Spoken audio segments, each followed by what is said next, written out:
I decided to make a stand to display some of my pocket knives. I've been keeping my collection in a plastic case. I thought it would be nice to have a display rack.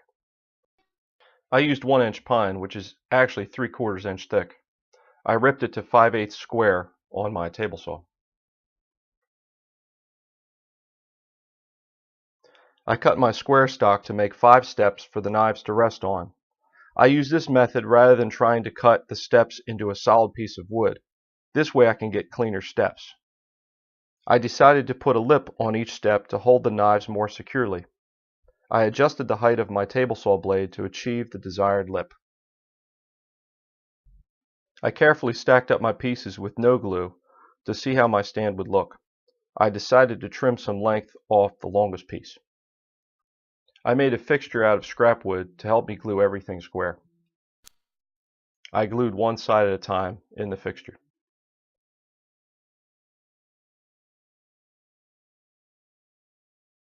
Here is one side clamped in place. Once the glue was dry, I sanded the sides. I figured it would be easier to sand them now before everything was glued together. I used the same 5/8 square stock to make the spanners for my stand. I used my fixture to keep everything square while the glue dried. Here's the bottom clamped in place. And here's the top clamped in place. I hand sanded the areas I did not get before. I glued some sandpaper to a popsicle stick to sand the tight spots. The flat popsicle stick also kept me from rounding anything over too much. I used polyurethane to seal the wood. I thought about leaving the natural wood finish, but ultimately decided to paint my stand flat black. Here I am applying the spray paint. Here's some photos of the finished product. I'm a fan of Camco's novelty knives.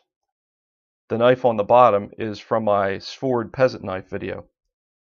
I think I'm going to have to make a couple more of these stands. Thanks for watching.